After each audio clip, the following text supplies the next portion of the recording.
And a federal judge blocking Kilmar Abrego Garcia's deportation through at least tomorrow and considering extending it even more. Abrego Garcia was mistakenly deported to El Salvador in March and then brought back to face human smuggling charges that were filed after his removal.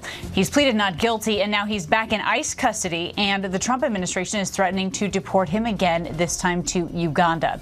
Homeland Security officials determined to deport him, releasing this video with the caption, "He doesn't belong here. He won't be staying here." Joining me now is Abrego Garcia's immigration attorney, Simon Sandoval Moshenberg. Simon, thank you for being here with us. And first of all, have you spoken with Kilmar Abrego since he was detained by ICE yesterday? And can you walk us through what happened yesterday? It sounds like maybe you expected an arrest, but perhaps not at that time. Yeah, he had been served with a notice requiring him to come to the ICE office in Baltimore at 8 a.m. on Monday. The stated reason was for an interview. That was obviously a lie, because when we got up to the 6th floor, the entire floor was closed off just for him. And they took him into custody within literally about 2 minutes of us getting up to the 6th floor. We weren't surprised, but it was very disappointing.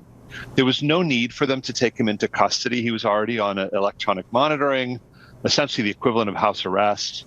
And the stated purpose for taking him into custody is now to deport him to Uganda. It's starting to become clear that they haven't even worked out a plan to do that yet. All they have is sort of a half-baked idea.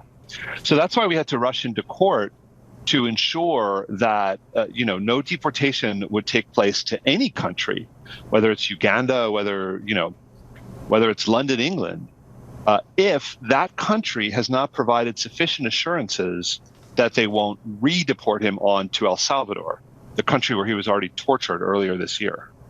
So it sounds like your concern here is perhaps that this first deportation might be a bit of a layover and that he may end up somewhere else. What is the latest information that you have on where else he could go? Is it Uganda, or are there other countries involved as well?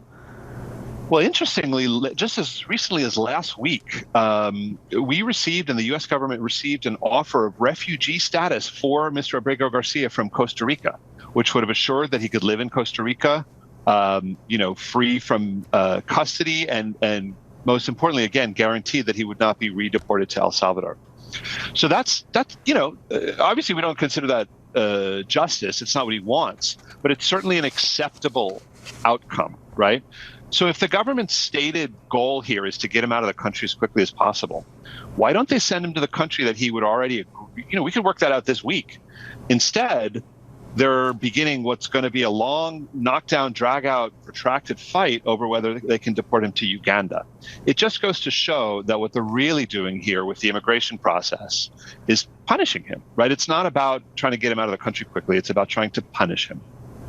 But the government did offer a plea deal, right, to go to Costa Rica in exchange for a guilty plea on human smuggling charges.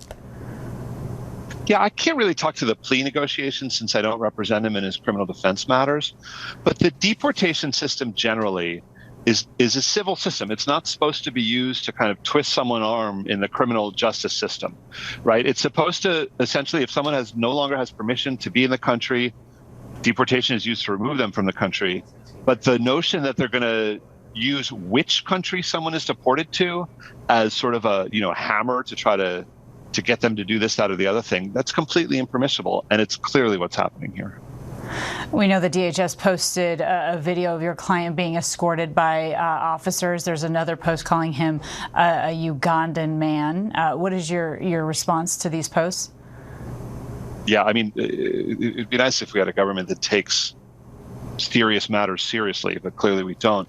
Look, I mean, when push comes to shove, it's been, 5 courts now that have looked at this case, right?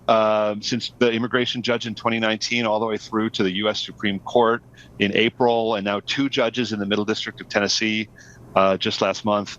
And not a single one of them has agreed with the government's hyperbolic contention that this guy is some kind of big old gang leader or something like that. When judges actually look at the evidence, it all falls apart. There was a removal order, though. So what is the latest now on the next deportation hearing? Do we know the status of any of that?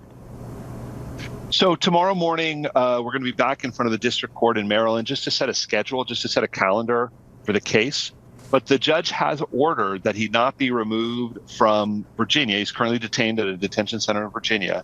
And the judge has ordered that he not be removed from Virginia, sort of pending the proceedings. Now, the notion that we need to file a lawsuit to get an order from a federal judge that someone can't be deported while it's being determined whether or not they can be deported, right, is crazy that we have to file a lawsuit for that.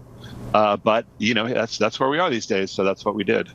All right. So we'll be watching closely for tomorrow. Simon, thank you for joining us today. Good to be here. Thank you.